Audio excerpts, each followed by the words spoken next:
Imagine this, just weeks before a nation was rocked by tragedy, a man whose name would be forever linked to conspiracy embarked on a secretive journey that might make you question everything you thought you knew. Get ready for this because it might shift your perspective. Did you know that Lee Harvey Oswald, the man accused of assassinating President John F. Kennedy, took a mysterious trip to Mexico City in the fall of 1963? In early September 1963, Oswald crossed borders and found himself in a bustling foreign capital. Over a period of several days, he made stops at two key institutions, the Cuban Consulate and the Soviet Embassy. His purpose? To secure visas that would supposedly allow him to travel beyond North America. Yet, rather than smooth bureaucratic encounters, Oswald's interactions were riddled with delays, ambiguous conversations, and unexplained denials. As he navigated the tangled corridors of diplomacy, questions began to arise.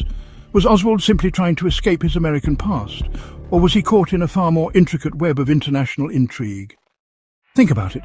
While the world fixated on events in Dallas and the shocking headlines that unfolded in November 1963, this lesser-known chapter was quietly taking place.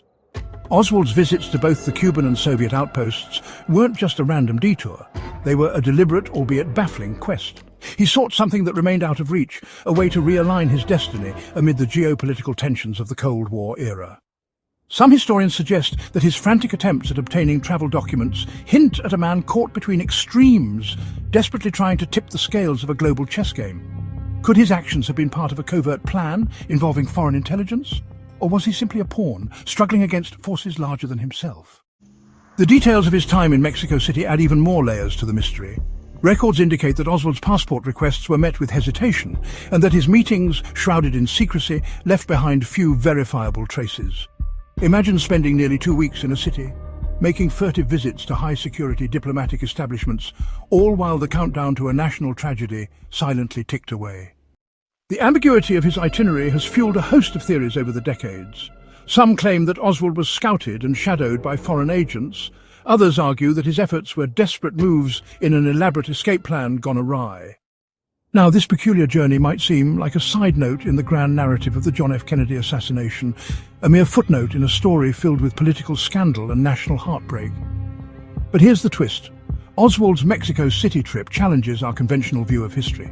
It forces us to ask whether the decisions made in dimly lit consulate lobbies could ripple outward and shape events that still affect our lives today. What if small, seemingly insignificant actions, carried out in overlooked corners of the world, have the power to alter the course of nations? As we peel back the layers of this enigma, we're reminded how history is not just a series of well-known events, but a tapestry woven with hidden threads and secret journeys. Next time you hear the familiar narrative of that fateful November day in Dallas,